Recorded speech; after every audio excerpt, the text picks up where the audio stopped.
ये कोई जरूरी नहीं है कि चुनाव जीत करके आप सदन में जाइएगा तभी आप जनता का सेवा कीजिएगा, जनता का मदद। जितने भी क्षत्रिय हैं, स्वर्ण समाज के लोग हैं, हम लोग जब राजनीतिक मंच पर आते हैं तो एक सामाजिक न्याय की बात करते हैं, जातिवाद की बात नहीं करते हैं। तो मतलब आप सरोज यादव में कोई नेता का क्वालिटी नहीं है, उसको हम आतंकवादी कहते हैं। उसको तो अभी तक ये पार्टी रखा है तो ये बहुत बड़ी बात है। अपना छवि खराब कर रहा है आरजेडी उसको पार्टी में रख करके, जो कि इतना खराब प्रदर्शन मेरे ख्याल से तो पूरे बिहार में कहीं नहीं हुआ होगा जी। जो कि बैकवर्ड फॉरवर्ड का राजनीति किया जी 2015 के चुनाव में जी। क्योंकि एक भी स्वर्ण समाज राजपूत ब्राह्मण भुनिहार लाला के किसी के दरवाजे पर ये वोट मांगने के लिए गया हो जी तो कोई हमको बता दे।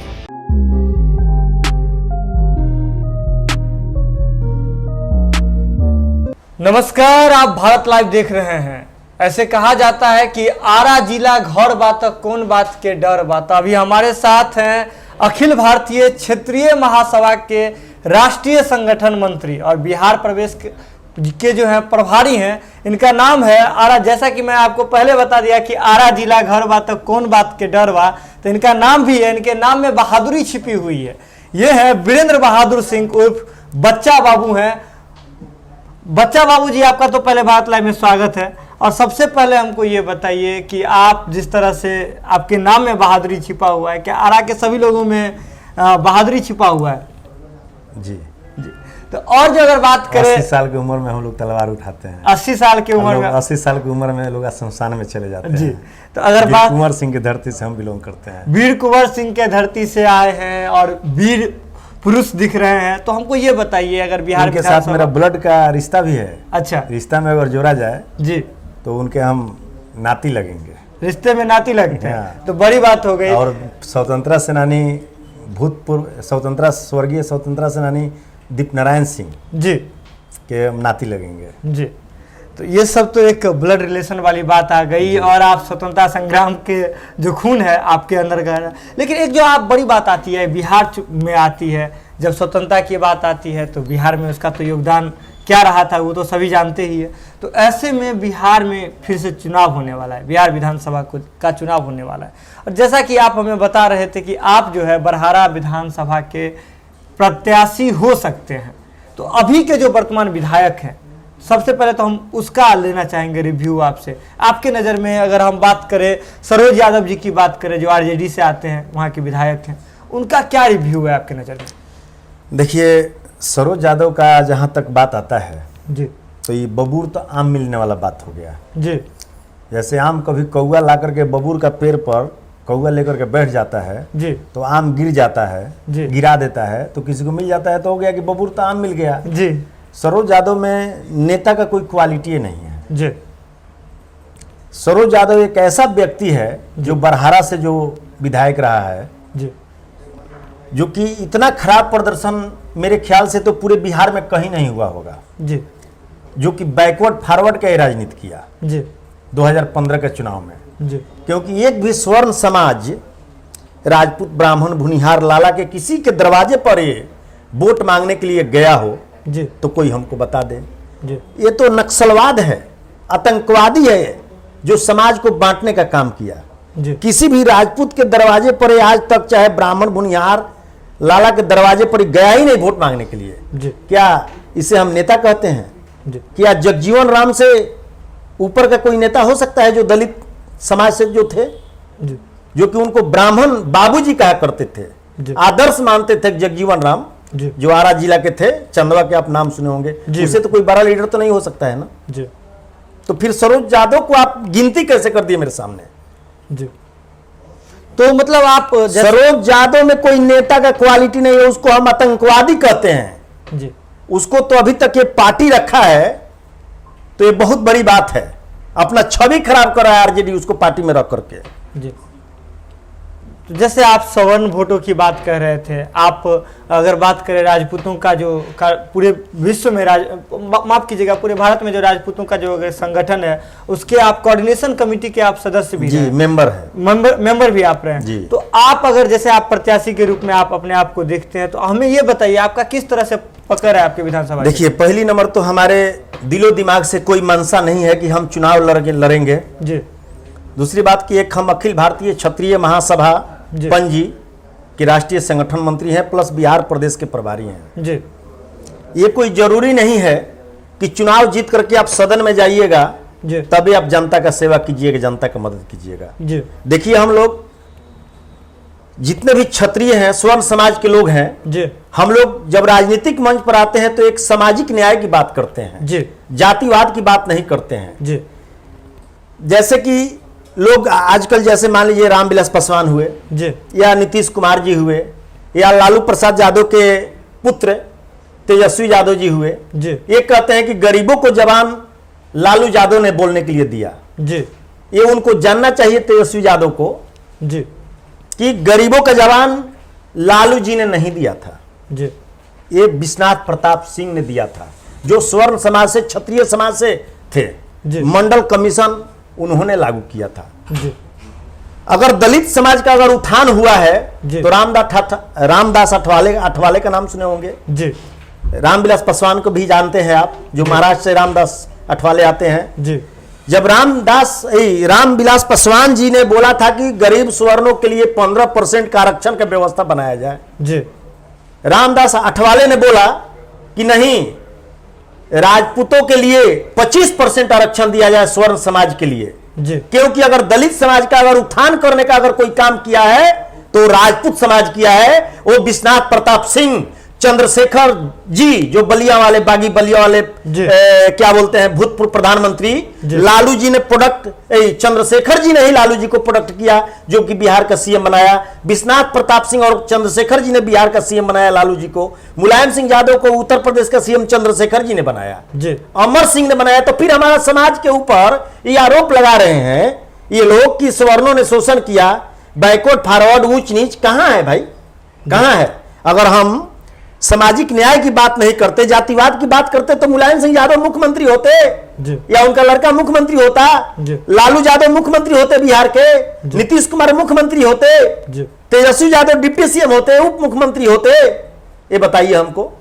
अगर आप जैसे जातीय बातों से कह रहे हैं कि इतर होकर के हम काम करते हैं, लेकिन बिहार की राजनीति की ऐसी धारणा रही है हमेशा से कि बिहार की राजनीति का तो बेसी राजनीति अगर जातिवाद रहा है तो उसी के आधार पर सभी नेता चुने जाते हैं। देखिए, जातिवाद से राजनीति शुरू किया जा सकता है जी। जाति से, मान लीजिए कि हम भी राजपूत समाज का संगठन का एक लीडर हैं जी, वो मेरा राजनीतिक पार्टी नहीं है जी, एक संगठन है जी। जब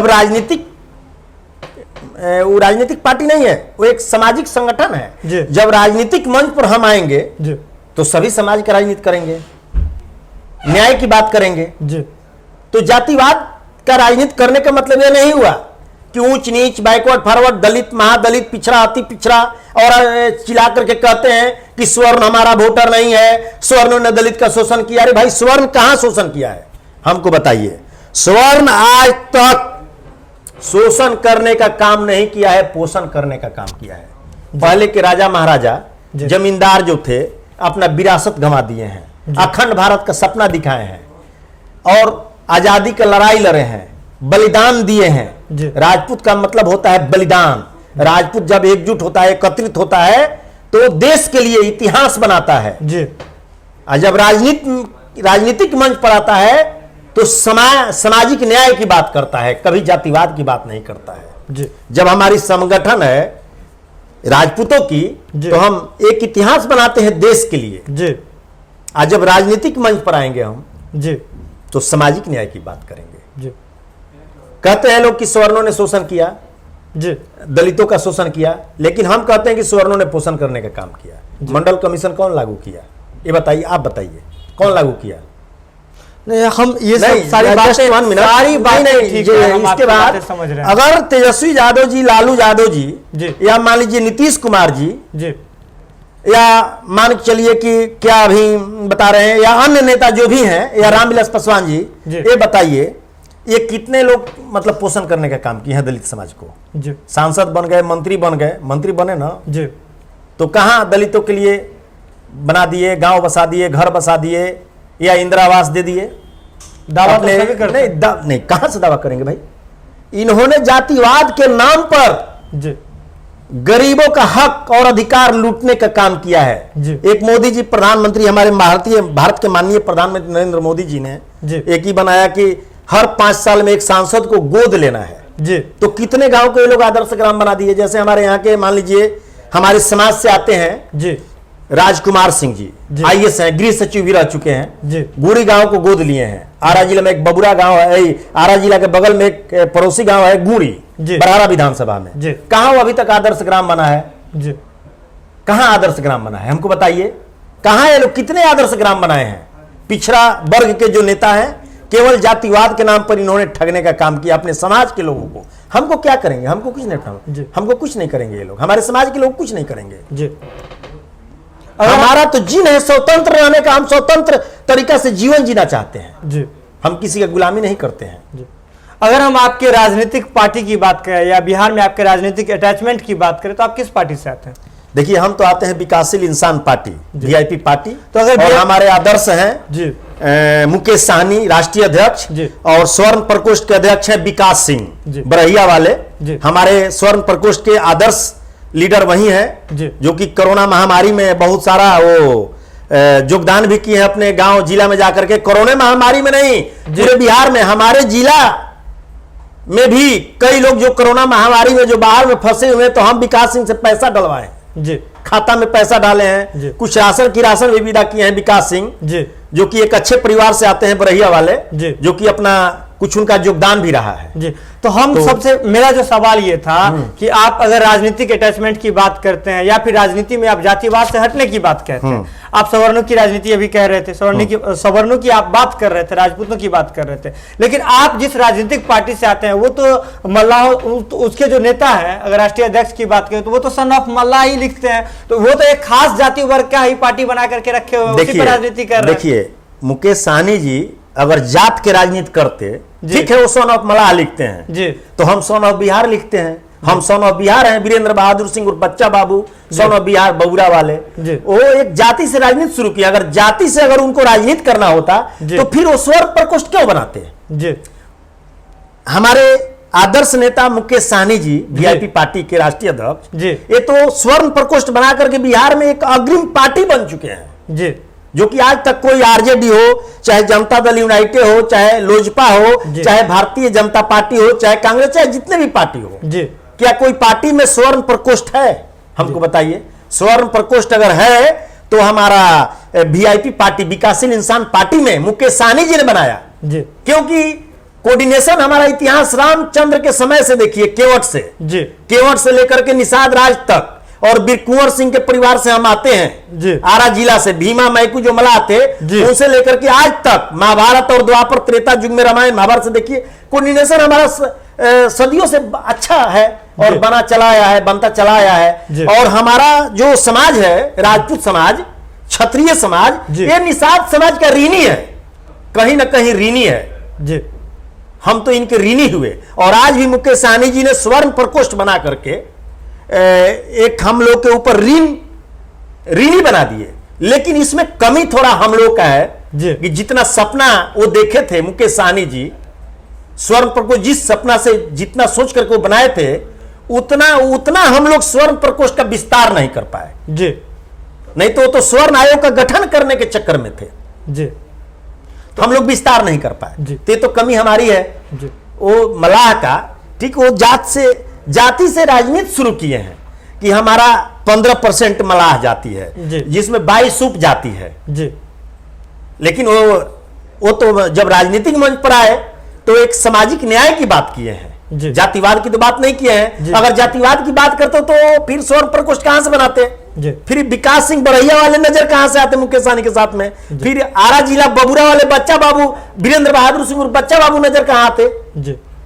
तो फिर आप कैसे कहते हैं कि वो मलाह लिखते हैं, सन ऑफ मलाह लिखते हैं, तो ये जाति का राजनीति करते ये हैं। बातें तो सार्वजनिक है ना कि हाँ। मुकेश सहनी तो बार बार कहते हैं कि हम मलाह, बिंद, नोनिया इन्हीं सब के लिए काम करते हैं, उन्हीं के लिए पार्टी बनाए हुए हैं। देखिए, उन्हीं के उत्थान के लिए पार्टी देखिए बनाए हुए हैं। रियल में अगर पूछा जाए, जी जब से हमारा देश आजाद हुआ है जी तो सब जात के लिए विकास किया गया। जी अभी जो निषाद समाज जो पिछड़ा हुआ है, जी जो कि इसका देश का आजादी में भी योगदान रहा है, जी हर समाज के लिए अगर कोई डूबता है जी। तो मलाह को बचाने में, किसी को जान बचाने में भी मलाह का योगदान है। जी यानी मलाह का योगदान वहां तक है, जी। जब रामचंद्र जब वनवास जा रहे थे जी तो वहां भी एक मलाह का योगदान था। जी मलाह का योगदान था नाव से पार कराने में। जी फिर जब राजा भरत के पुत्र थे शंतनु, जी शंतनु के पुत्र थे पितामह भीष्म, जी पितामह भीष्म के पुत्र थे चित्रांगद, नहीं शांतनु के फिर दूसरा शरीर के माता सत्यवती के पुत्र थे चित्रांगद